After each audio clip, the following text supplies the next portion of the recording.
The sea was calm that night, too calm for the fishermen of Cowper Coast. Old men said the ocean should never be silent under a moonless sky when waves stopped speaking.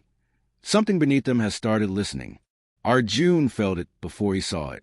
The boat rocked gently, lantern light trembling over black water. Salt burned his nostrils, and the wind carried a strange sweetness, like rotting flowers soaked in blood. His father, Mahesh, gripped the oars tighter than usual. "Something's wrong," Mahesh muttered.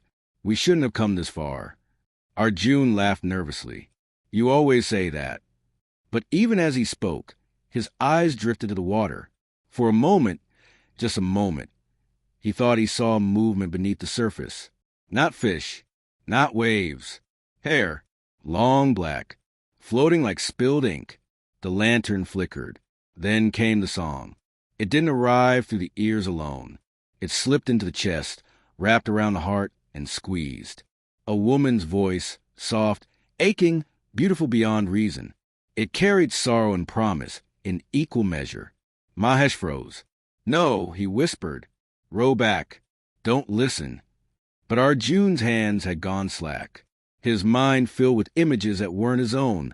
Warm arms, gentle smiles, an end to loneliness. The song spoke of love lost and love waiting. From the water, she rose. At first, she looked almost human.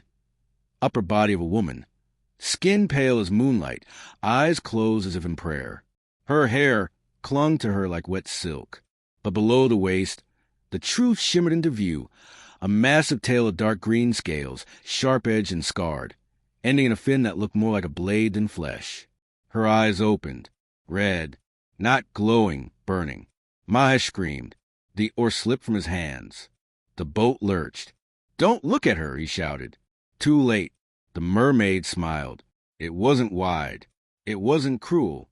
It was intimate, as if she recognized Arjun from 1,000 lifetimes. "Arjun," she said.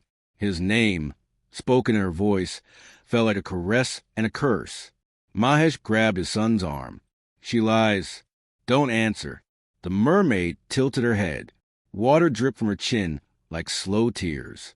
"He lies to you," she said softly, eyes never leaving Arjun. "He knows what he took from me." Mahesh's face drained of color. The sea exploded. A massive wave slammed the boat sideways. Wood cracked. The lantern fell, hissing out in the water. In darkness, Arjun felt himself pulled. Down. Cold wrapped around him. Pressure crushed his lungs. Panic flared, until hands touched him, gentle, firm. She pulled him close. Somehow he could breathe. They sank together into a glowing abyss where ruined ships lay like skeletons and coral grew over bones. Faces stared from the seabed. Human faces, frozen in terror, mouths open in eternal screams. Victims. Why?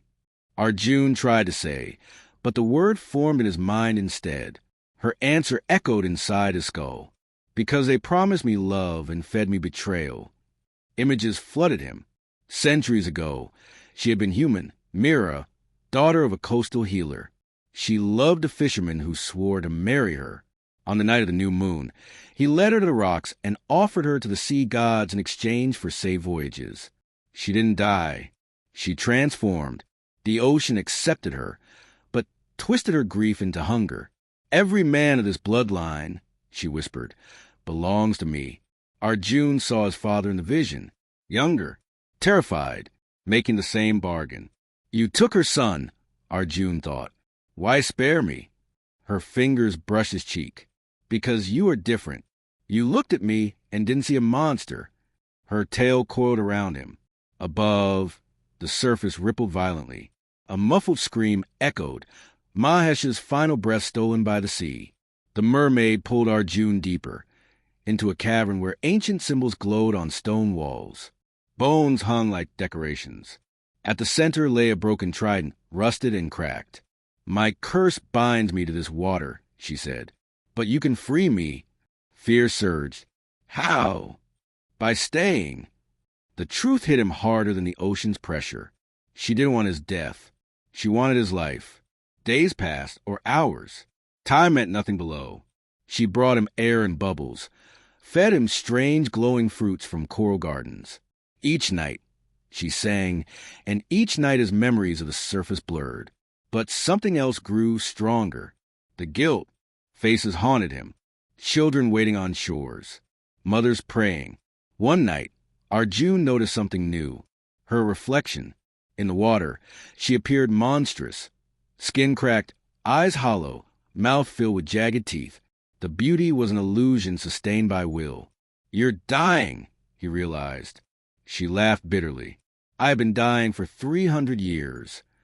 He found the trident again, symbols carved into its shaft matching the markings on his own wrist, a birthmark he'd always ignored.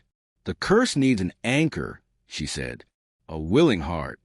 If he accepted, she would be free. If he refused, she would drag herself back into the sea and continue feeding. Arjun thought of his father, of the lies, of the blood debt. "I'll do it," he said. The ocean screamed. The ritual was agony. Water burned like fire. Scales tore through his skin. His legs fused. Pain shattered his thoughts. And then, silence. He opened his eyes. The cavern was empty. No bones. No trident. Only the open sea. Above the surface, fishermen tell a new story now. They say the evil mermaid vanished. But on moonless nights, two figures are seen beneath the waves. One sings. The other watches ashore, waiting, because curses don't end. They evolve.